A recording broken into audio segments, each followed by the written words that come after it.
Olá, sejam todos muito bem-vindos e bem-vindas.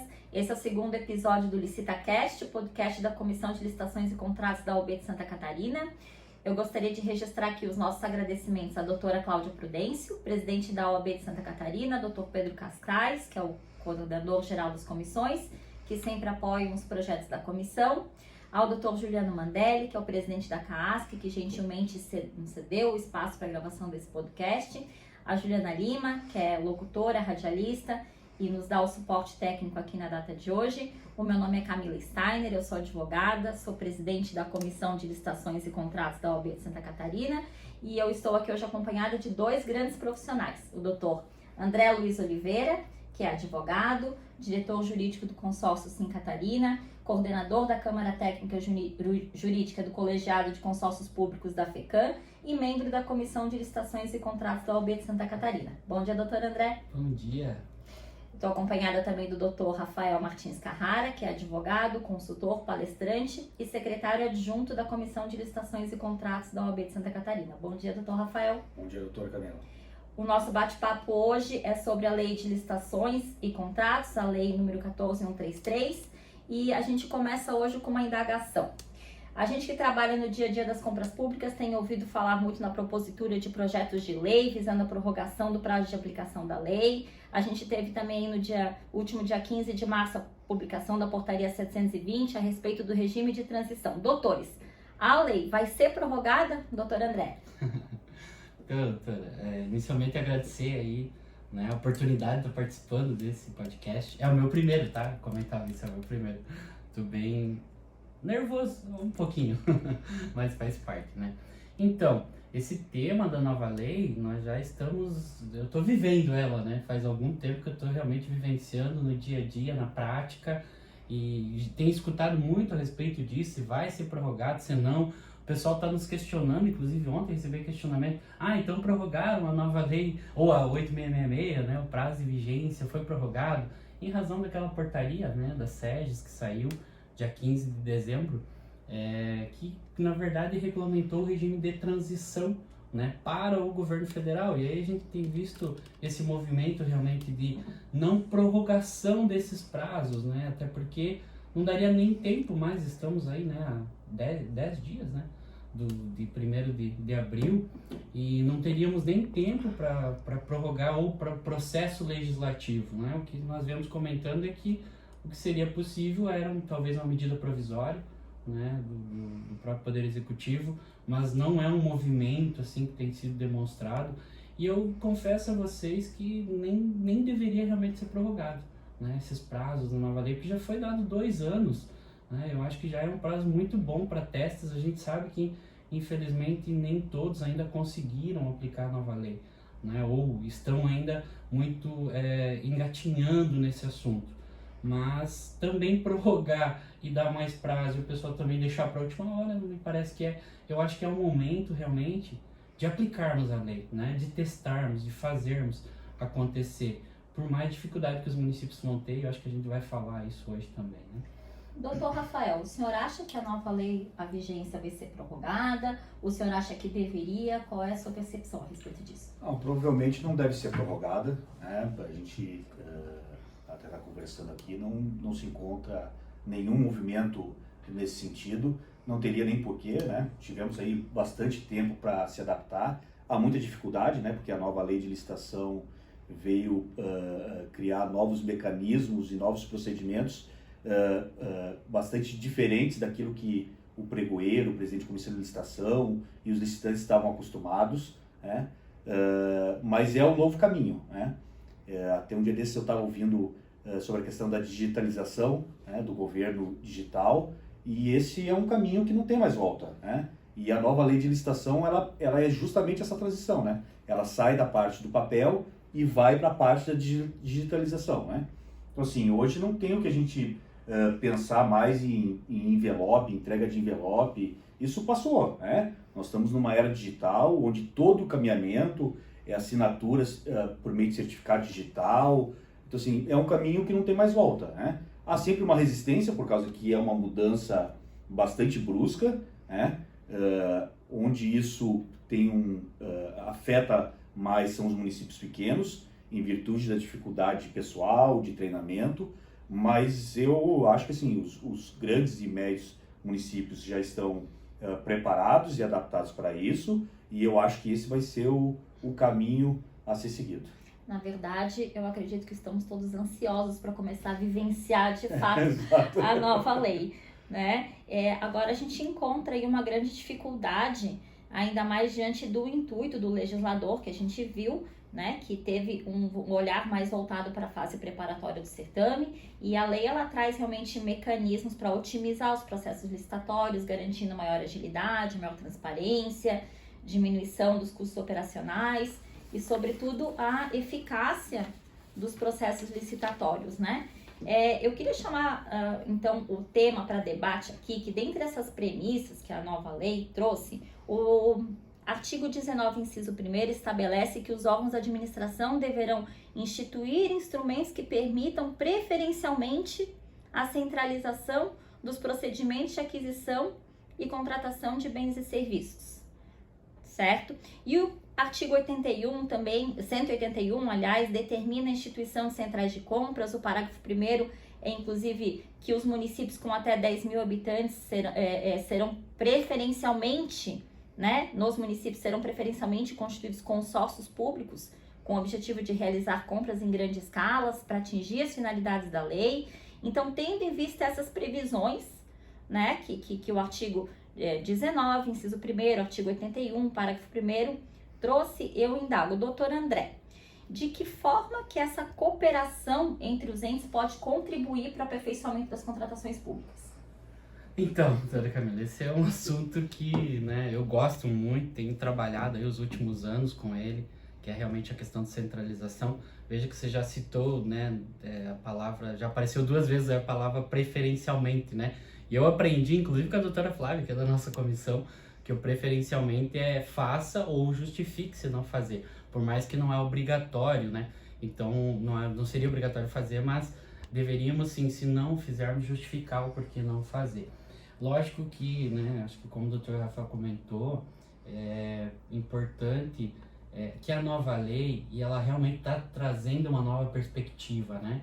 Uma nova perspectiva realmente de resultado, de atender a necessidade da população. E isso nós temos que buscar, né? Porque eu sou agente público e, na verdade, nós somos só o instrumento, né? Para realmente satisfazer a necessidade da população, aquilo que eles precisam no dia a dia, através de procedimentos eficazes, né? Procedimentos claros, transparentes, que realmente atinjam o resultado, que busquem aquilo que a população precisa, né? E esses procedimentos têm que ser melhorados a todo tempo. E o que eu tenho comentado sempre, que a nova lei, então, trouxe essa oportunidade de discussão.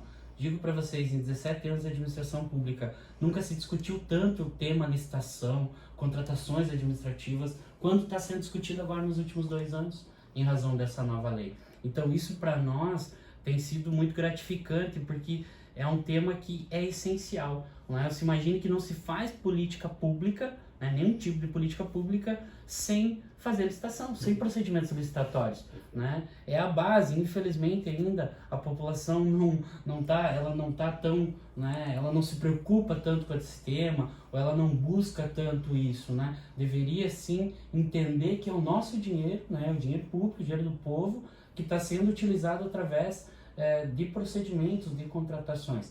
E aí, quando você fala em eficiência, eficácia, melhorar processos, a central de compras, não que ela seja a solução de tudo, né? Mas essa centralização de compras, e digo para vocês assim, gente, isso não é uma coisa, isso não é de hoje, tá? Não é porque está na nova lei agora, agora começou a falar em centralização de compras, não. A centralização de compras já é um tema há muito tempo sendo discutido e já vem beneficiando muitos entes da federação. O governo federal já implantou sua central de compras, começou lá em 2012 a discussão, desde 2014.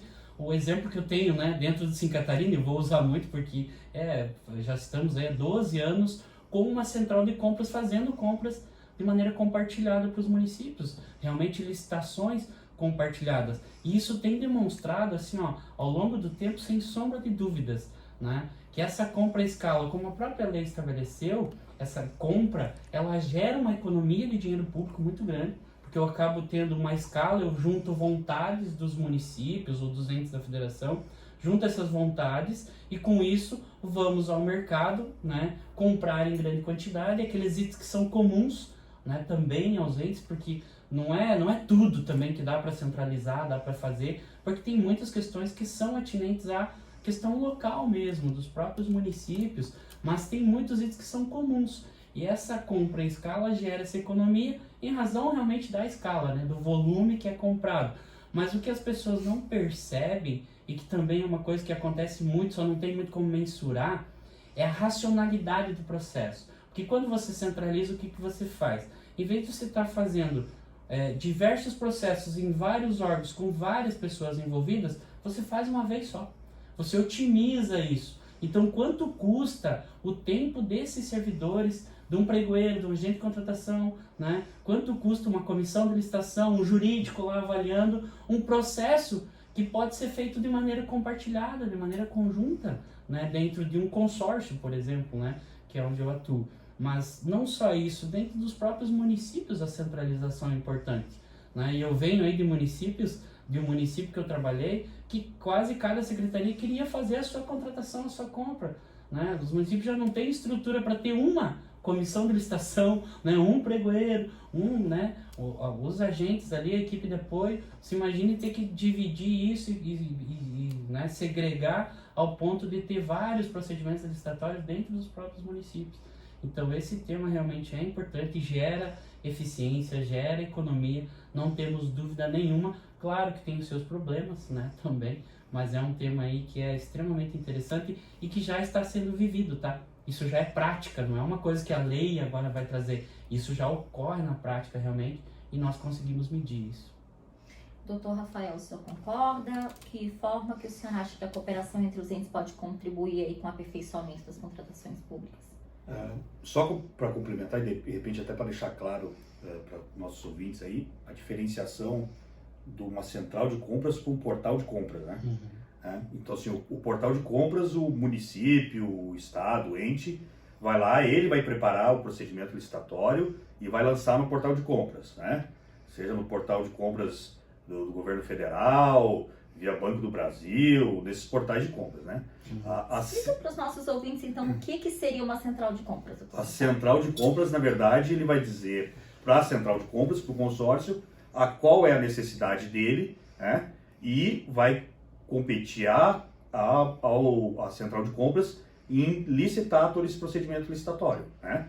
Então, ele vai fazer a definição do edital, ele vai fazer o lançamento, ele vai ter o pregoeiro, né? E depois vai competir ao ente, daí o doutor aqui me complementa se faltar, fazer toda a parte depois de recebimento dessa mercadoria, fiscalização, né? Então, o que ele vai tirar de responsabilidade dele? Ele vai tirar de responsabilidade dele a própria contratação, né, do produto que ele quer, do produto ou do serviço que ele deseja, né?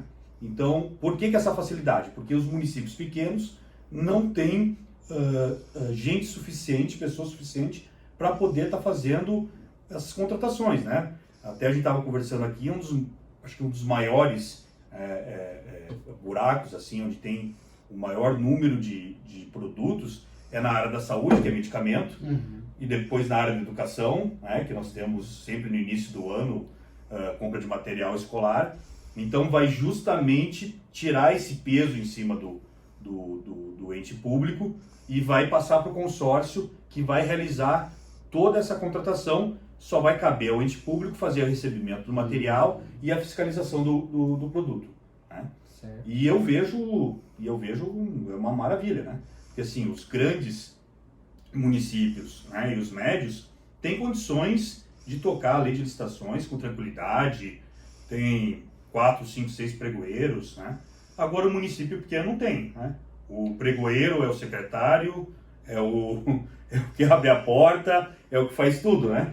Então assim, é retirar esse peso e vai ficar e daí pro município aquelas contratações pequenas, que daí até um outro debate aí, a questão das contratações diretas aí, que veio para facilitar, né, a cotação eletrônica, que vai atender os empresários licitantes da região, né? O foco das centrais são justamente aquelas compras de grande monta, e que realmente acabavam trazendo aí um transtorno para o próprio município, que agora não é mais a questão, mas que nas épocas não tinha nem local para receber essa quantidade de licitantes. As centrais de compras, elas já são uma realidade, a gente tem aí, né? Inclusive foi instituída a Central de Compras do Ministério da Economia, a gente tem também em Santa Catarina, foi criada a Central Estratégica de Compras Públicas, né? O que a gente tem agora com a nova lei é a questão do preferencialmente, que induz exatamente aquilo que o doutor André falou. Faça dessa forma, se não puder fazer dessa forma, então justifique. Eu acho que seria importante, antes de a gente avançar, aí eu vou pedir também para o doutor André trazer, no ponto de vista dele, doutor André, explicar também, né, segundo o teu ponto de vista para os nossos ouvintes, o que é uma central de compras, o que é um consórcio de municípios, uma breve definição só para a gente contextualizar os nossos ouvintes que às vezes estão tendo o primeiro contato com esse tipo de matéria. Certo, doutora. Olha só, as centrais de compras, na verdade, hoje os municípios já têm centrais de compras. Já é como uma compra centralizada na grande maioria dos municípios. Só não tem esse nome, né, central de compras. É um departamento de licitação, é o setor de licitação, de compras. O que nós sempre dizemos, né, até então de brincadeira? Só muda a plaquinha lá em cima, tira lá departamento de licitações de compras e coloca central. Porque eles já fazem. O que é essa central? Nada mais é do que a união daqueles interesses que são comuns. Eu tenho vários órgãos para atender, certo? E eu preciso comprar a mesma coisa. Por que cada um vai fazer processo de maneira individualizada? Isso falando dentro dos próprios municípios, né? Que é a realidade dentro do Estado, dentro da União. Por que cada um vai fazer de maneira individualizada se o interesse é comum? Todo mundo precisa comprar medicamento, no caso, todo mundo precisa comprar água, comprar café, comprar pneu, né? Só alguns exemplos. Eles precisam comprar computador, comprar materiais, né, ambulatoriais, expediente, enfim. Isso é uma necessidade comum de todos. E aí o que se faz? Junta todas essas necessidades através de um órgão, de uma entidade, né? Às vezes órgão, às vezes entidade, porque o órgão é interno da administração, pode ser um departamento mesmo dentro dessa central, ou até de algumas entidades, que é o caso dos consórcios. Porque os consórcios nasceram com esse objetivo mesmo, de cooperação interfederativa, de eu juntar vontades comuns, interesses que são comuns, para então, né, compartilhar isso, para otimizar, para gerar essas economias. Então, na prática, realmente isso já acontece. Agora o que precisa é só uma reorganização, digamos assim, né? Só uma forma de reorganizar e centralizar, então, essas aquisições. Certo.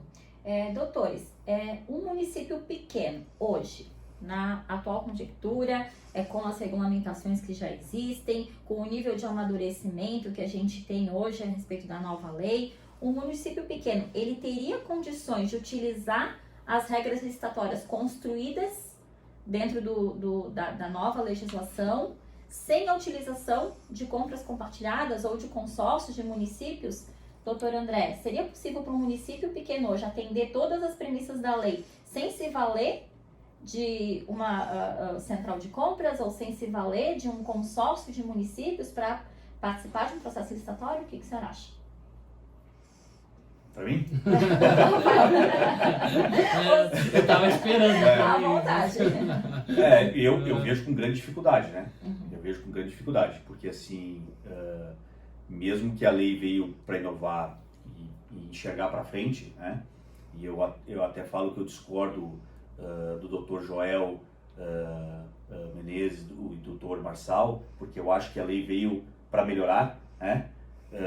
Ela trouxe um complicador inicial, que é muita regulamentação, né?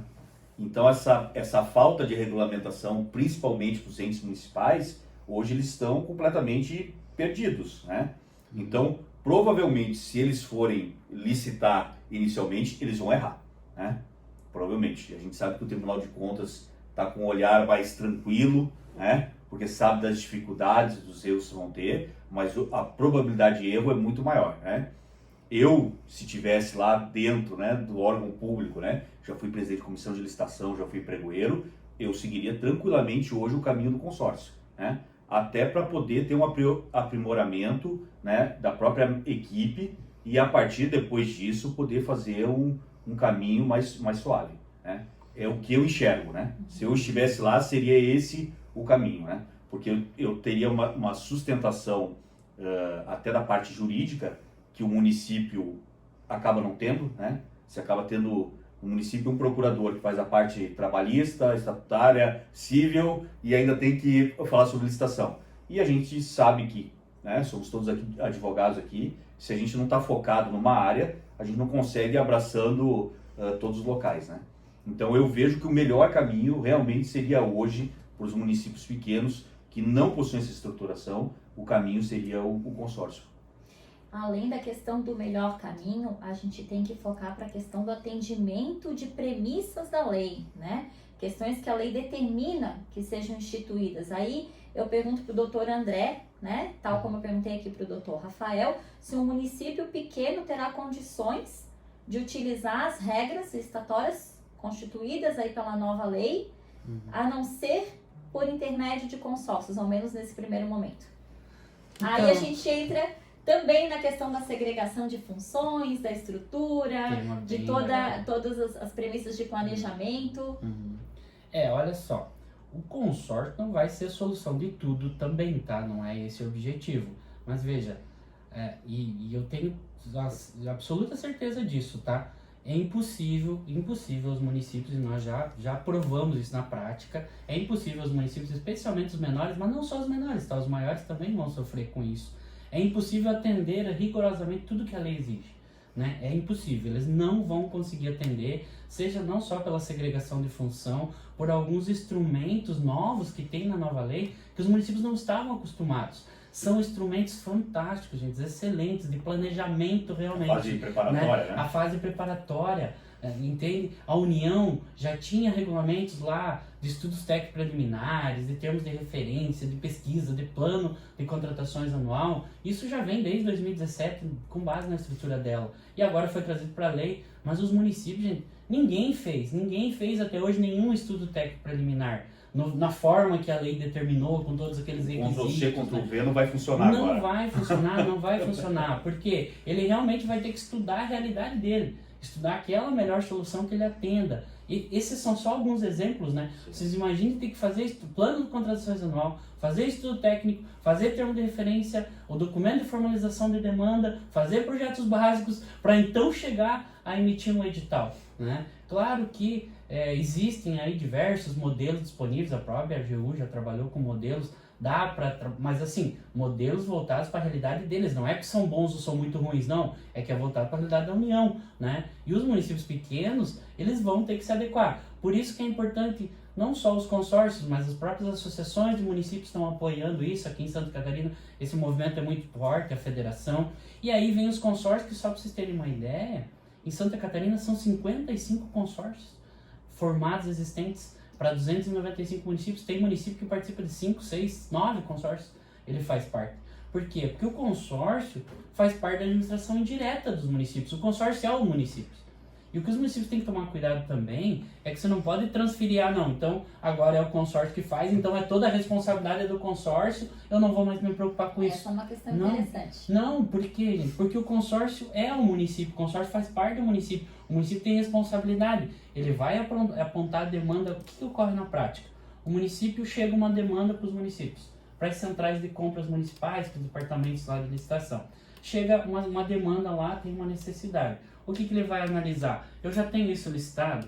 Aí ele vai olhar, não, isso aqui eu tenho que licitar. Mas peraí, eu tenho consórcios, eu participo do consórcio A, B, C, de vários consórcios. Será que isso já está licitado lá no consórcio? Ele vai buscar ver se já não está licitado lá. Se tiver licitado lá, é uma entidade dele, ele vai buscar atender aquela necessidade através dos consórcios, né, que ele possui. Se não, volta para ele, ele pode solicitar para o consórcio para licitar isso, ou até mesmo ele fazer a sua licitação local.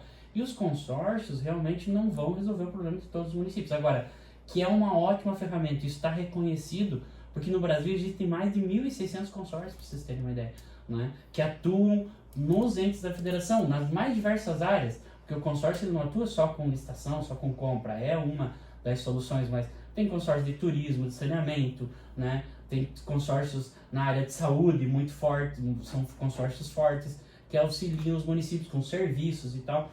Então veja que isso são temas que o município já existe, já está executando, mas eu vejo ainda que tem muito a explorar. Dá para usar muito mais, mas repito novamente, não pode o município tirar a responsabilidade dele simplesmente agora eu transferi para o consórcio, não é mais responsabilidade minha. E aí nesse meta-processo de contratação, o que os consórcios fazem, gente, muito claro, e eu vou tomar um tempinho, um pouquinho mais aqui, Camila, porque é importante, o que os consórcios fazem, aquilo que o doutor comentou, é a fase preparatória, é fazer os estudos, que hoje é a maior dificuldade da nova lei, não tenho dúvida nenhuma que é o que mais mudou, a fase preparatória.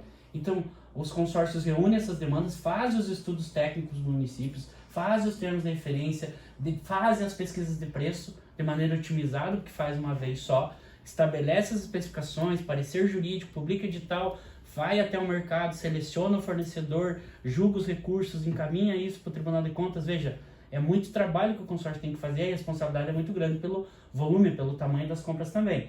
Só que a partir desse momento, ele entrega para o município uma lista de itens licitados e aí a responsabilidade do município, se colocou muito bem, é realmente de receber, que a execução do contrato é a responsabilidade do município. A licitação é uma fase, né? É uma etapa da contratação. Depois que você contrata, o município tem que... é contrato dele. Porque às vezes a gente olha assim, não, isso aqui foi o consórcio que fez, então eu não tenho licitação, não vou me preocupar, não é problema meu. Como assim não é problema teu? O contrato é teu, o contrato é do município, isso tem que estar separado. Então, ele vai fiscalizar, ele vai fazer gestão, ele vai receber, ele vai dizer para o consórcio que, eu tive um problema aqui, uma irregularidade, eu recebi, ou o produto veio errado, ou está com algum defeito. E aí, o que alguns consórcios fazem, exemplo do Sim Catarina?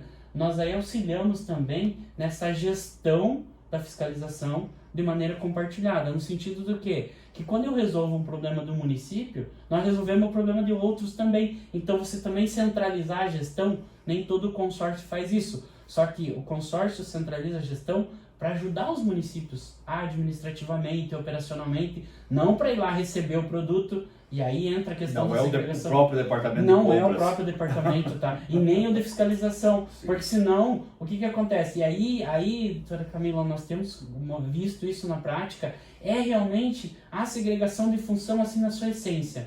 Vocês imaginam que um órgão, uma entidade, várias pessoas estão aqui trabalhando, fazem a licitação, discutem, estudam, vão no mercado, fazem, e aí seleciona, né, o fornecedor, e aí o município contrata. Então veja que sai dessa equipe tudo, e quem vai avaliar a contratação, quem vai ver se é vantajosa, quem vai ver se atendeu a necessidade da população é o município. Aí você segrega a função assim muito claramente, e os municípios não podem tirar a responsabilidade de dizer não, e aí achar que pode, então agora porque foi o consórcio, eu faço o que eu quero, do jeito que eu quero, não, porque ele continua seguindo as regras da lei, né, as regras da licitação. Eu já falei demais, tá? Eu comentei com vocês que eu falo bastante, então tem que me segurar, vai me cortando aí. Tá? Dessa parte do recebimento, né? Eu sempre, quando trabalhei nos órgãos públicos, eu sempre dizia assim, eles falam assim, por que a caneta do departamento é melhor? Eu disse, não, ela não é melhor, é porque eu vejo o empenho. Né? Eu vejo a descrição do produto, quando eu vou receber, eu recebo a descrição do produto. Né? Se eles vêm me entregar algo diferente da descrição do produto, eu mando devolver. Ou se ele insiste em entregar isso, eu vou informar o departamento de compras para que ele notifique a empresa que ele está entregando um produto diferente. Essa questão da fiscalização, né? Exato. Quer dizer assim, não adianta nada comprar bem, se não recebe bem, né?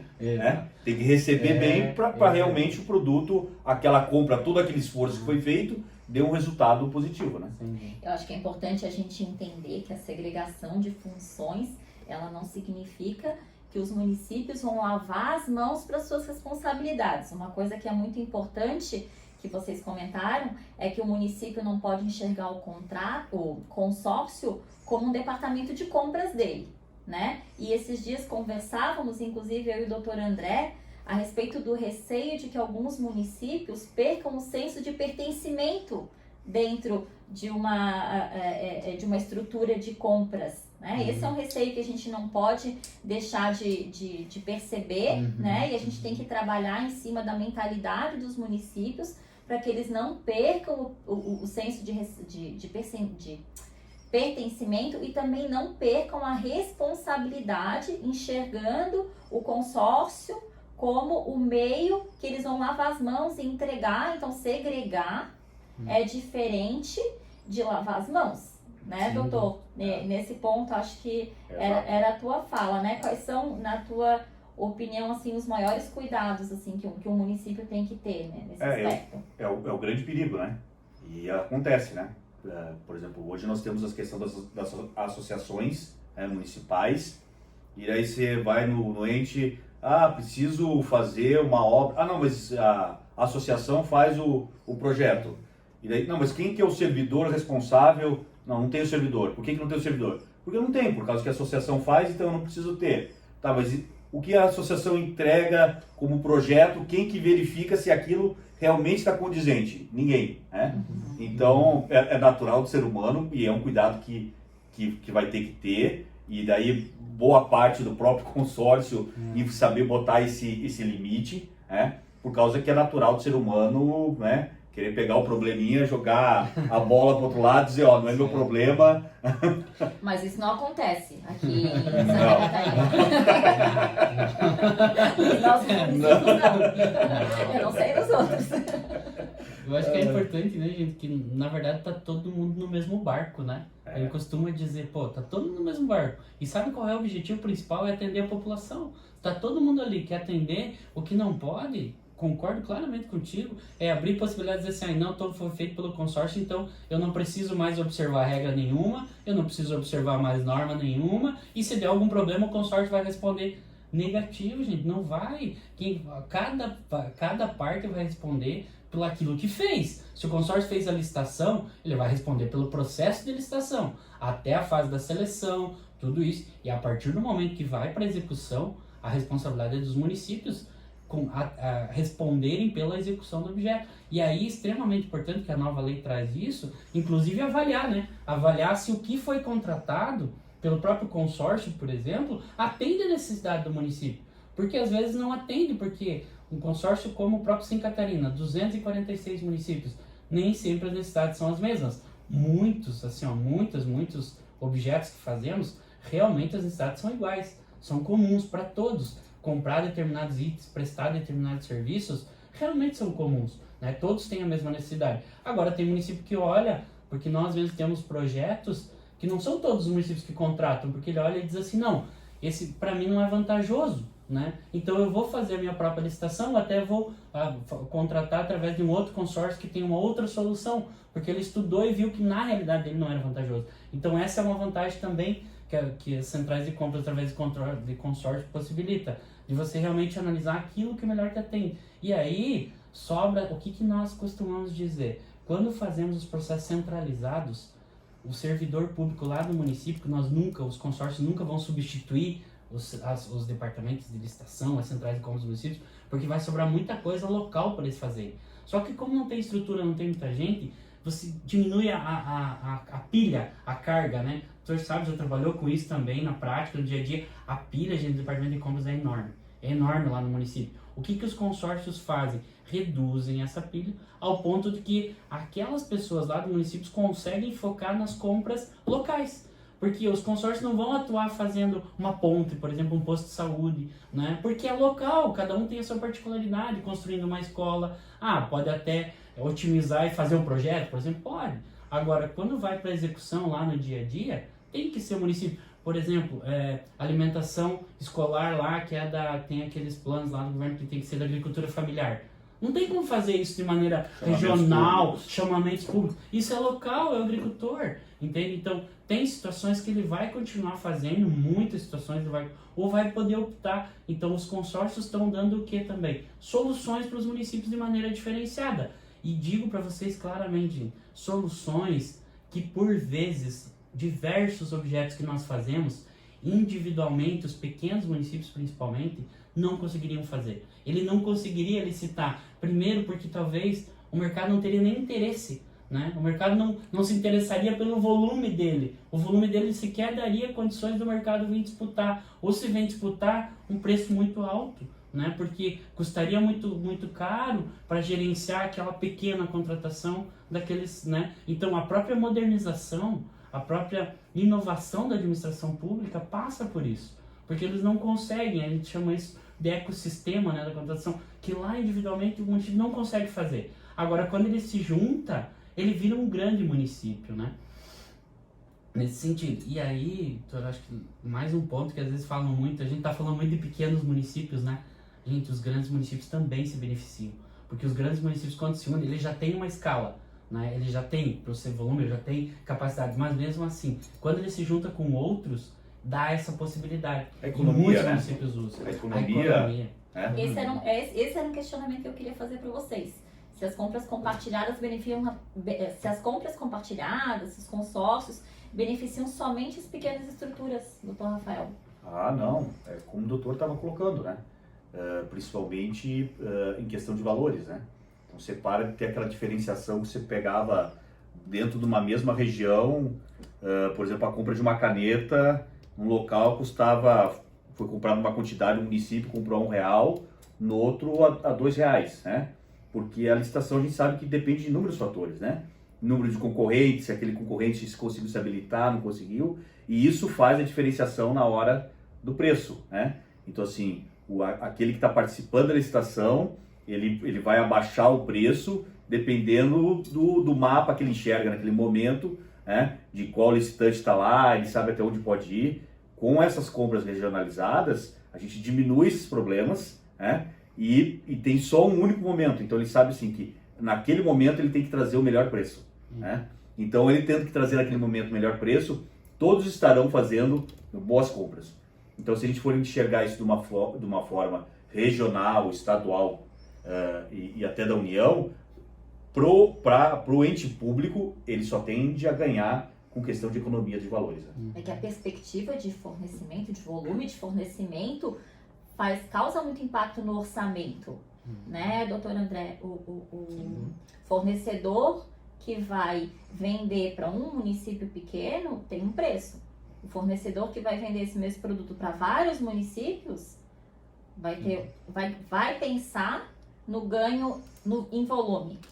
Sem dúvida nenhuma, porque ele acaba com isso conseguindo realmente até uma logística melhor para atender. E uma outra questão que ocorre, doutor Camilo, olha só, às vezes o município de maneira individual, o fornecedor olha e diz assim, pô, eu ganhei licitação, mas se eu descumprir, o impacto é pequeno, é mínimo, entende? E aí o que nós estamos vendo na prática? Os municípios pequenos estão sendo atendidos, sabe por quê? Porque às vezes para o fornecedor nem é tão vantajoso atender aquele município de maneira individualizada. Só que se ele deixar de atender aquele município, ele perde todos os outros, tá? Porque ele é penalizado no consórcio, é cancelado o registro, por exemplo, no consórcio. Então ele pede, e nós escutamos isso dos fornecedores dizer, cara, tem compras às vezes que nem vale muito a pena. Então vocês entendem que se o município fosse individualmente, ele não teria a execução do contrato, ele ia ter um problema. Talvez ia ter que gerar uma dispensa de licitação por emergência, porque o fornecedor não ia cumprir o contrato. E talvez a penalidade ia ser tão pequena que não ia fazer diferença. Agora aqui,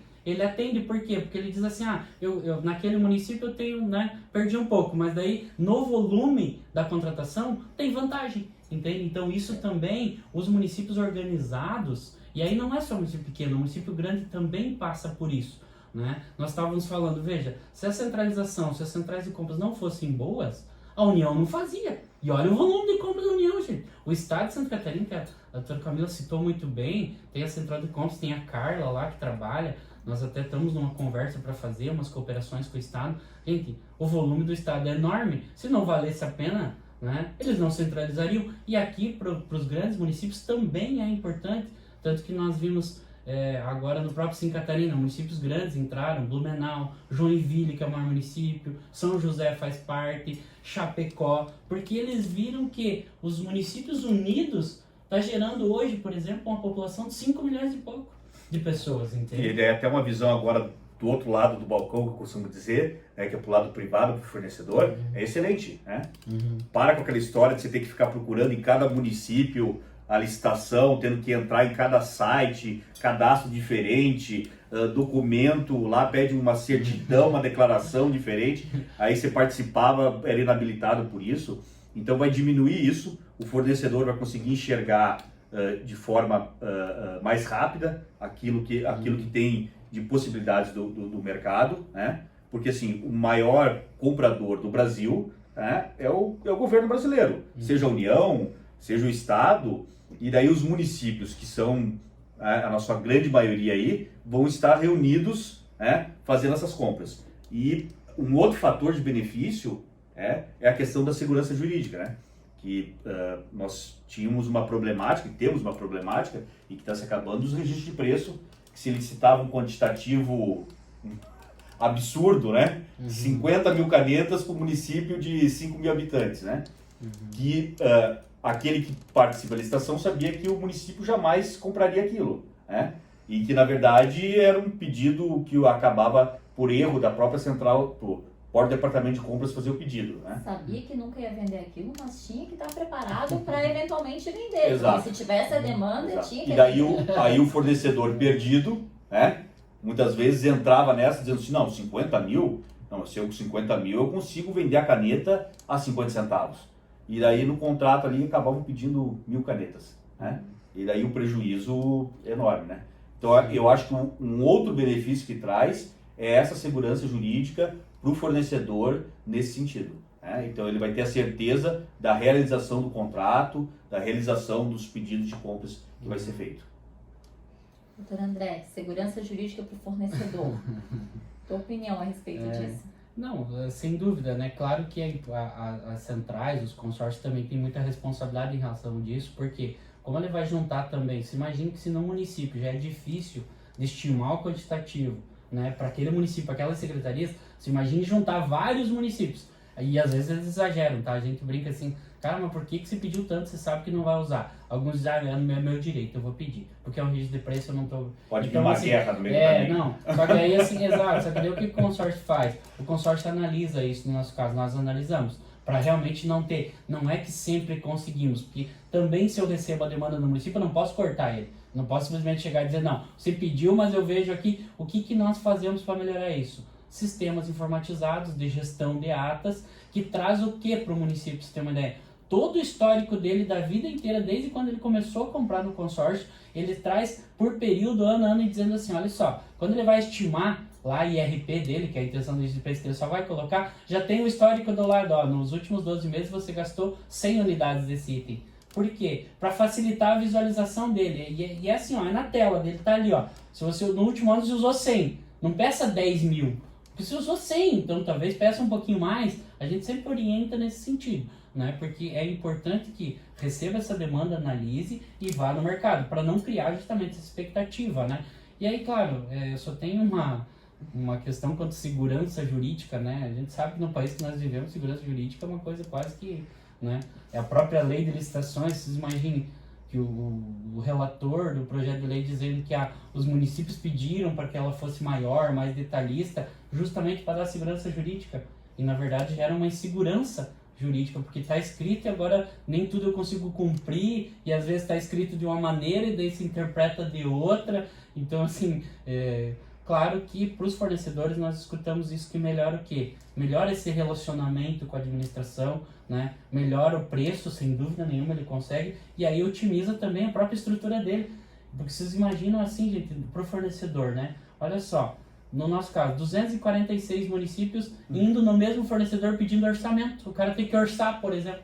Olha só quanto ele teria que trabalhar para a administração. Ele orça uma vez só, ele participa de um processo só, evita de um monte de viagem, tem representante comercial para todo lado, né? Então otimiza, sem dúvida nenhuma, traz uma vantagem para ele também nesse sentido, né? Para o fornecedor. Doutores, a questão das compras centralizadas, dos consórcios, esse tipo de mecanismo, ele é compatível apenas com o sistema de registro de preços ou para contratações comuns, digamos assim? Só vai gerar um contrato através de uma ata de registro de preço ou ele pode gerar um contrato comum? Então, na prática, Camilo, a grande maioria ainda é registro de preço. Porque o objetivo do registro de preço é justamente isso, né? Eu junto a demanda de vários órgãos, várias entidades, para atender de vários órgãos, várias entidades, eu faço esse registro e disponibilizo, então, aos entes aí, consorciados essa possibilidade. Agora, não é só registro de preço. Nós mesmos temos vários objetos que nós fazemos, até a gente chama um pouco diferente, porque existe a compra compartilhada, que a gente fala, que é a compra que é aquela típica da lei, onde o consórcio faz todo esse processo licitatório e o contrato é gerado com os municípios, a execução é dele. Mas existem as compras conjuntas, que nós até denominamos dessa forma, que é o quê? Que é aquelas compras que o consórcio faz, ele contrata para ele, e aí a gestão é do consórcio, mas esse contrato gera serviço para os municípios. Um exemplo que nós damos, por exemplo, é a manutenção da iluminação pública, é alguns tipos de serviços de gerenciamento, de projetos que nós fazemos, projetos elétricos, análises de água, por exemplo, que seria muito difícil cada município assinar um contrato. Então, o consórcio contrata uma empresa para fazer, por exemplo, análise de água, e aí o consórcio contrata uma vez só, então veja, não é registro de preço, é um contrato de prestação de serviço, e aí a empresa vai prestar serviço para vários municípios, né? Então não é só o registro de preço, existem soluções, por exemplo, os da saúde, credenciamento, eles trabalham com credenciamento, eles credenciam serviços médicos, laboratoriais e outros serviços da área da saúde, e os municípios executam esses serviços. Então o registro de preço é mais utilizado, mas as centrais de compras, os consórcios públicos possibilitam diversos outros objetos, né, decorrentes dessa contratação compartilhada, que continua sendo vantajoso para os municípios, sem dúvida nenhuma. É um desafio, né? É um desafio porque, além de a gente ter uma nova lei, apesar de mais eficaz, ao nosso ver, acho que a gente concordou com isso, né? Ao menos ela visa a instituição de uma mentalidade mais eficaz nas contratações públicas. É uma lei mais longa e ela também demanda diversas regulamentações que vão obrigar os servidores públicos, os fornecedores e os advogados que forem trabalhar na área também a estudar mais. É um desafio, né, doutor Rafael? Como é que tá a vida? Criou uma boa demanda, né? Criou uma boa demanda, né? Mas eu acho que toda legislação nova traz isso, né? E nós tínhamos uma legislação muito antiga, né? E essa legislação ela veio para o tempo atual, né? Assim, há uma demanda enorme que está tendo, né? Nas dúvidas que vão surgindo, novos regramentos a todo momento, em virtude de toda essa possibilidade que a nova lei teve, né? Eu acho que nós temos aí pelo menos um período aí de 5 longos anos aí para conseguir voltar, vamos dizer assim, a vida normal, assim, né? Para se adaptar à nova lei, né? E conseguir enxergar os pontos que não vão dar certo, né? Por causa que tem muita coisa que tem dentro da lei que pode ser que não dê certo, mas isso é o tempo que vai dizer, né? Eu acho que assim, a gente tem que tentar experimentar para ver como funciona, né? E o legislador depois vai tentar corrigir esses erros, né? A fase de preparação, eu acho que é um problema que sempre existiu, né? Por causa que ela estava ali, ela só hoje deixou claro qual é a forma e a responsabilidade, né, dentro da administração de estar fazendo isso, né? Mas era uma coisa que já tinha que existir, né? Porque antes chegava lá o servidor, batia na porta do departamento de compras e dizia assim, eu quero construir uma ponte de 6 pistas. Como que eu faço isso? Ah, não sei, isso é problema seu. E fechava a porta, né? A Secretaria de Obras não queria falar sobre isso, planejamento não queria falar. Agora, o departamento de compras tem a força de dizer assim, ó, se você não chegar aqui com o projeto pronto, com todos os procedimentos, eu não posso comprar. Não tem como fazer. Então, assim, criou-se um problema, mas eu acho que assim, um problema que na verdade já existia e que acabava sendo, e a segregação de função, eu acho que foi colocado na lei justamente para isso, para tirar aquele servidor público que fazia de tudo, assobiava, batia a palma e amarrava o tênis, para dizer assim, não é isso, né? A lei é bem clara para definir assim, ó, cada um tem que fazer uma parte do procedimento, né? Porque é ali onde ocorriam os maiores erros, né? Então, quando você via no Tribunal de Contas questionamentos em ação civil pública, o questionamento era isso, quer dizer, era um servidor que toda demanda caía em cima dele, e daí o erro acaba acontecendo, né? Menos olhos, mais erros, né? Mas nesse ponto a lei foi inteligente em colocar o desafio, em fazer exigência, mas criar alternativas, né, André, para resolver essa questão. Sem dúvida. E veja, planejamento realmente, né? Tu falou uma coisa muito certa. Não é uma coisa de hoje, né, gente? Não é que agora parece que o planejamento só precisa fazer porque está previsto na nova lei. Porque antes não precisava fazer planejamento. O maior problema da 866 era isso. Só que ela não trazia né? Ela não trazia essas obrigações, mas tinha que fazer planejamento, como é que você ia comprar, como é que você ia contratar sem saber primeiro o que eu precisava, né? Quanto eu precisava, quanto custava aquilo no mercado, fazer toda essa análise da minha necessidade antes e depois ainda dizer como que eu vou executar o contrato, né? Então isso já era obrigatório. Eu escutei ontem ainda no município dizendo assim, viu, mas isso não mudou, nós já devíamos fazer, só que não fazia. E aí o que acontece no Brasil? É no amor ou é na dor, né? Aí tem que vir uma lei para obrigar a fazer, e que bom que veio, né? Não que vai resolver todos os problemas, mas que bom que veio, concordo com a de dizer assim, a lei agora veio e diz que eu tenho que fazer. Então, se o brasileiro gosta às vezes da dor, vai lá, só que daí o que vai acontecer? Ele vai ter que se preparar para isso, as pessoas vão ter que se preparar, a administração, e aí um ponto extremamente importante é a capacitação dessas pessoas. Olha só, acho que a Carla fala muito disso, diz assim, licitação, contratação pública não se refere a processos, se refere a pessoas. E eu concordo plenamente com ela, porque veja, se não forem pessoas, gente, no meio desse processo, como é que vai funcionar? Né? Se as pessoas não estiverem envolvidas, a máquina pública, a administração só funciona porque tem pessoas. E aí precisamos sim capacitar, treinar, que essas pessoas, aqui é a gestão de competência, né? Que essas pessoas estejam preparadas, saibam as suas atribuições, né? E aí tem várias aí escolas que estão fazendo esses treinamentos, é isso que eu digo, a oportunidade que a lei tem nos dado. Alguns municípios ainda estão assim, e o treinamento e a capacitação é desde o cara lá da ponta, que às vezes se esquecem dele, é o requisitante, é quem está lá ouvindo a necessidade da população, está lá com o seu problema para resolver. E com o risco de ser responsabilizado. E com o risco de ser responsabilizado, e em vários aspectos, e aí ele vem e diz assim, gente, eu tenho uma necessidade, só que às vezes ele não sabe colocar isso no papel. Servidor público, gente, tem uma dificuldade de escrever muito grande de colocar. Eles sabem, tá? Você pergunta pra eles, eles fazem um podcast quase assim, é por causa disso. Daí você diz assim, mas então, coloca no papel isso que você tá falando, olha que coisa fantástica. Eles não conseguem. E aí, né, tem que preparar essa pessoa lá do começo, tem que preparar o requisitante, tem que preparar os jurídicos dos municípios, os engenheiros que vão fazer os projetos. O óbvio tem que ser dito. Sem dúvida, o mais simples às vezes também tem que ser dito. Porque, vou te dizer na prática, é isso que eles têm a maior dúvida. Que às vezes pode ser uma coisa básica, mas tem que alguém vir dizer para eles, viu, é isso que você tem que cuidar, é isso que você tem que fazer, é isso que você tem que pensar. Então, essa capacitação, para nós, é fundamental. Que as pessoas realmente estejam preparadas para aplicar a nova lei e para atender a necessidade da população. E às vezes, na cabeça do servidor, né, Rafael, tu que já trabalhou bastante também do outro lado do balcão, como a gente estava mencionando, né? Ele sabe, ele tem o conhecimento, mas ele não sabe que precisa.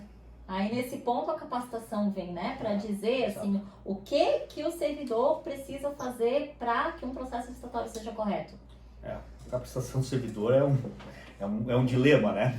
É um dilema e não só... Precisamos falar sobre isso. Mas o gestor público, né? O gestor público tem que entender isso, né?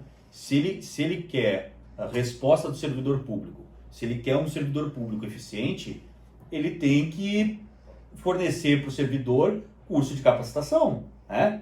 E não é o curso para ele ir lá em Salvador, na Bahia, passar lá. Pode ser o curso em Salvador da Bahia, mas tem que ser um curso que realmente traga capacitação. E não é assim, não, você já foi esse ano, você não precisa mais.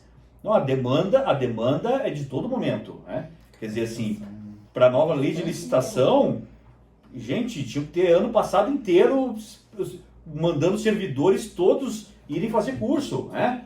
E agora, de novo, fazendo e atualizando, e durante aí uns 5 anos aí, essa atualização vai ser necessária, essa troca de ideia vai ser necessária, né? Ida o Tribunal de Contas faz encontros dos municípios, importante todos os servidores irem lá para ver o que o Tribunal de Contas está pensando, de que forma que o Tribunal de Contas pode auxiliar nesse sentido. Quer dizer assim, você tirar 3, 4 dias do servidor dentro do município, do órgão público, é 10 vezes melhor do que você manter ele e ele ficar fazendo erro e amanhã depois o gestor público estiver respondendo uma ação civil pública em virtude do erro do servidor que ele não qualificou, né?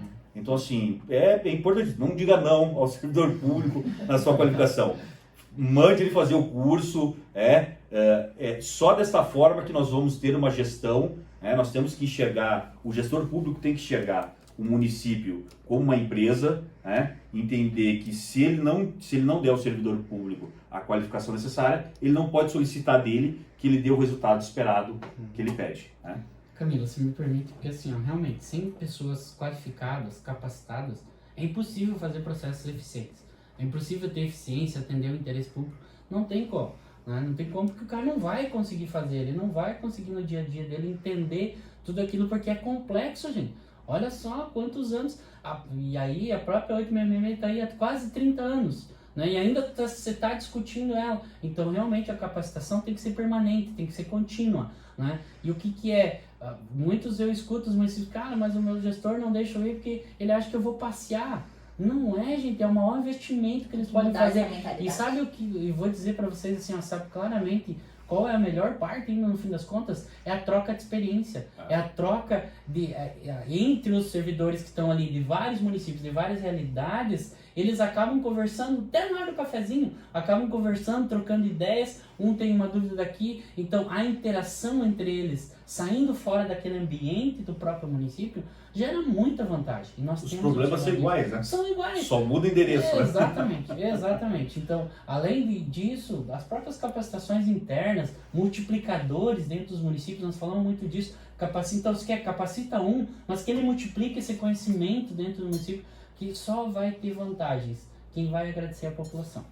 Não temos dúvida disso. Já encaminhando para o nosso encerramento aqui, doutor Rafael. Sério?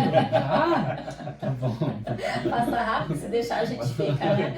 Doutor Rafael, tuas considerações finais, teus comentários finais a respeito dessa nossa questão aqui que a gente colocou hoje, nossa problemática, digamos assim. Eu acho que o ponto principal, é trazer esse esclarecimento das possibilidades que a nova lei de licitação está trazendo, que o servidor, o licitante, o fornecedor, compreenda que isso é uma grande oportunidade que nós estamos tendo, assim, essas alterações que estão tendo, é uma demanda que já vinha de muito tempo e que foi consolidada na lei. Então, assim, agora é a oportunidade para você poder mudar a forma de comprar e mudar a forma de vender, para o fornecedor, eu digo que só melhorou a vida, Hoje você consegue ter o seu departamento de compras da sua empresa, dentro da sua empresa sentado. Você não paga mais diária para o seu empregado, que ele não precisa ficar viajando, por causa que ele vai trabalhar com o computador ali. Então, assim, para a empresa o custo reduziu maravilhosamente bem. E para a parte da gestão pública, mais ainda. E vários sistemas para otimizar essa forma de compra. Então, assim, aproveitem o momento, se especializem, façam um curso, que esse é o momento, e isso aqui é o futuro, não tem mais volta. Não quero, não tem mais volta. Não tem mais. Esse é o passo, já foi dado. Nós não vamos voltar para trás, nós não vamos voltar para a Lei 866, nós não vamos ir lá para trás com a regra do preço, nós não vamos mais. Essa é a nova lei, tem que se adaptar a ela. Eu acho que é isso. É o cavalo encilhado passando, a oportunidade de montar e melhorar as compras públicas. É isso aí. Doutor André, suas considerações finais. Então, deixa eu falar de um tema que eu até esqueci, mas que envolve bastante a questão do fornecedor, tá? E daí eu concluo. É a questão da possibilidade agora, diferente do que existia na 8666, de participação dos fornecedores em consórcios. Na 866 podia participar, só que o edital tinha que justificar essa participação. Era vedado quando existia a previsão no edital, tinha que justificar no edital que poderiam vir participar em consórcios. Agora, a nova lei de licitações disse ao contrário. É permitida a participação em consórcio. Se você não quiser que participe em consórcio de empresas, então você justifique e vede no teu edital. E aí tem que ter justificativa de vedação, entende? Inverter o processo. E aí, como nós falamos de centrais de compras e compras compartilhadas em grande escala, e nós já tratamos isso, inclusive com o Sebrae Nacional, porque o Sebrae identificou isso e está vendo que ele vai ter que capacitar as empresas, os fornecedores para participar dessas grandes compras. Eles já viram e nós temos levantado esse tema com eles, o nosso diretor executivo, inclusive o Eloy, tem tratado muito isso. Os nossos editais já estão prevendo a possibilidade de participação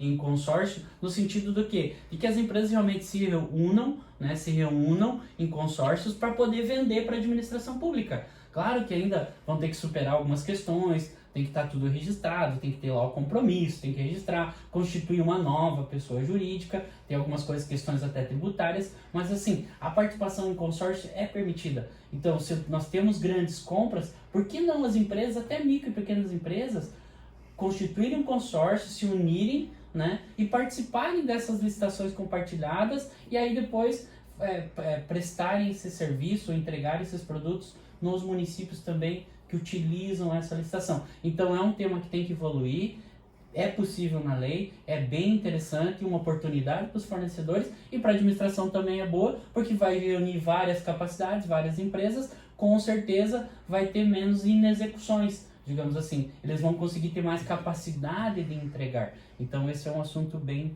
interessante também, que talvez nos próximos eventos aí nós tratarmos, mas é bem legal e o Sebrae já está de olho nisso e vai capacitar os fornecedores também, certo?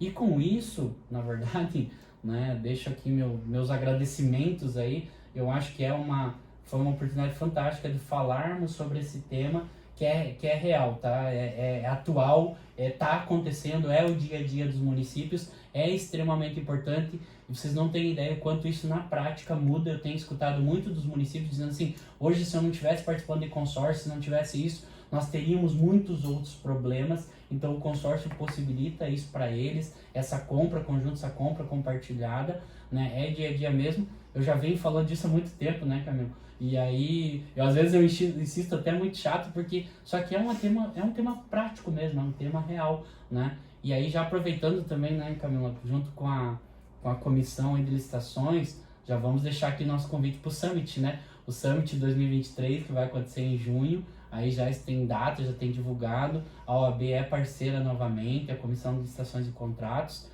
Vamos fazer isso, eu vou deixar para você falar, tá? Mas eu acho que é importante já deixar o convite aqui para todos, né? E agradecer mesmo aí por tudo. Bom, eu agradeço, então, imensamente a participação dos meus colegas aí, doutor André, doutor Rafael, parabéns, né? Pela brilhante participação, pelas brilhantes considerações. Os dois estimados colegas aí que sempre contribuem de uma forma fantástica aí com o trabalho da comissão. Agradeço mais uma vez, então, a presidente da OAB, doutora Cláudia, ao presidente, o coordenador geral das comissões, o doutor Pedro Cascais, ao presidente da CAASC, doutor Juliano Mandelli. Agradecer também a paciência, o apoio da Juliana, que está aqui nos auxiliando hoje. Convido a todos para acompanhar o Instagram da comissão, que é o @licitações e contratos OABSC. Lá a gente está divulgando todos os temas, as datas dos podcasts que a gente está lançando e que, ao que tudo indica, vai ser um projeto contínuo, vai ser um projeto permanente. Os nossos congressos, né, aproveitando então o gancho aí que o doutor André colocou, Congresso de Licitações Municipais, que vai ser lançado em breve, que vai acontecer dentro do evento Summit Cidades 2023, mas já podem anotar a data 26, 27 e 28 de junho no Centro-Sul. E é isso, gente. Então, mais uma vez, agradecimento aí aos ouvintes que acompanharam o nosso LicitaCast e até uma próxima oportunidade. Obrigado.